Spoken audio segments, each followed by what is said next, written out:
Please watch the video until the end. The last reel changes everything. Chapter 1: The Audition Tape. I still remember the first time I found the tape. An unmarked VHS shoved into the slot of the old editing bay, its label a single hurried scrawl, for the cut. My name is Mara, and I thought I knew every rumor that hollowed our campus. The phantom who rode late-night buses, the girl who answered the wrong dorm door and disappeared, the story about a projection booth that never cooled. Everyone told those tales around beer and blunted candles. They were the bread of our conversation. We ate them and laughed. I spooled the tape anyway. The footage was raw, grainy, shaky, shot from the shoulder of someone who knew camera language too well to be a prankster. It began with a student, dark hair, a jacket patched with festival pins, walking the back corridor behind the theater. He talked into the mic like a revelation, cataloging every whispered legend. He was building a thesis. Or so I thought. Chapter 2: Projection Room. We had an odd program. Students could screen original shorts in the old lecture theater on Tuesdays. Projection booth was relic and shrine, reel-to-reel projectors, iron smell of old tape, a window that opened onto the dark auditorium. One evening I volunteered to man the booth for our friend Jonah's screening. Projector hummed like a sleeping beast. Jonah's film was a clever satirical take on campus myths, but around the 10th minute the light caught a frame I hadn't expected. A flash of a face in the aisle, eyes wide as if seen through someone else's lens. The audience laughed, nervous, quick, but I felt cold. Through the screening I found a photograph tucked inside the booth. A Polaroid, washed at the edges, showing a row of empty seats and a hand on the armrest. On the back, scrawled, "He watches edits." It was a joke or a threat. The booth had rules nobody taught. Never leave it empty during a projection, never rewind alone, never answer a phone if it rings at midnight. Chapter 3: The Screening Party. We threw a party in a cramped loft above a record store to celebrate the festival's selection. People pressed their forearms against each other and traded stories like currency. I was telling a new variation of the bus tale, how the driver would stop for no one after midnight, when a girl I barely knew, Evie, grew pale and told us about receiving a cut of film in the mail, frames of her own life, photographed with a patient cruelty. She had burned it. We laughed again, but Evie kept glancing at the street, as though expecting someone to be waiting beneath the sodium light. That night, Evie didn't go home. She left in a flurry, coat, bag, the fracture of a goodbye.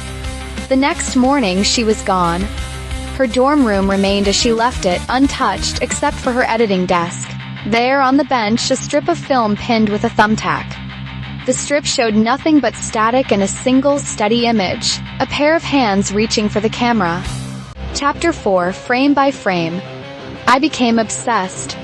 I lived in the editing bay, living off vending machine coffee, threading film through the sprockets, slowing the world down frame by frame. Each clip revealed more: a laugh from a party, the quiet of a laundry room at 2 a.m., the angle of a hand on a stair rail. I started to map connections: Jonah's projection, Evie's film, the booth photograph. Someone was harvesting our moments, turning gossip into storyboard, and staging them for something else. 2 in the morning, the intercom clicked. "Mara," Jonah's voice. "Do you believe in urban legends?" I answered like a dare. He said he had found an edit bay tape with my name on it. My breath left me like a falling reel. Tape showed me, asleep on a couch in the Commons, mouth open, light across my face. The camera had been inches from me. It had waited for my eyelids to flutter. The last frame on the strip was a slow, deliberate cut to a pair of hands reaching for the lens. Chapter 5: The Screening That Wasn't. Rumors hardened into evidence. A professor found a reel filed under student experiments that contained snatches of our lives. Fractured dances in the quad, arguments in the library stacks, kisses that had never been meant to be filmed. The administration called it art. The police called it invasion. We called it proof that the myths were breaking the membrane between story and reality. Campus scheduled a final cut night, a showcase where students would confront the narratives they'd fed each other. I agreed to show my piece, an essay about how legends are made and who profits from them. Behind me, in the projection room, Jonah volunteered to run the spool. The theater filled. People thinned their laughter to quiet. As the lights dimmed, the projector flickered and for a moment the image dissolved into noise. The audience expected a jump cut. Instead, the film rolled a compilation. Clips of us watching the film we'd curated, but between those frames were other shots. Close-ups of eyes, of mouths missed by the microphone, of a hand smoothing a camera bag. Chapter 6. The Cutting Room Confession. When the lights came up, someone screamed. Not from the footage. The scream belonged to a woman in the third row, because on screen we had seen the back of her head as if someone's camera had been photographing her death in advance. In the lobby, voices collided. Hands pointed to the booth. Jonah ran, swearing the door was locked from the outside. The projectionist's hatch opened and there on the floor was a cassette, new, glossy, labeled in a handwriting I'd seen before. For the cut. Inside the cassette was a confession shot in a clinical, calm voice.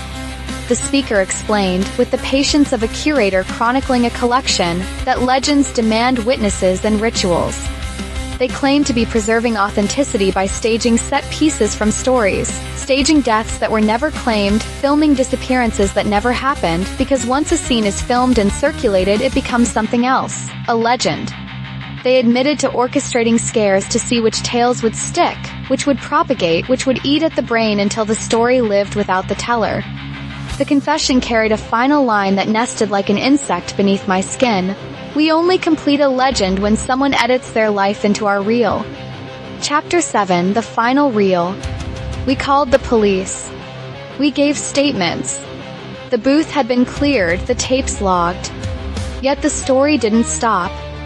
People began to report fragments, phones that played their own conversations back at them, films mailed anonymously, grainy portraits left on doorsteps. A rumor supplants an absence.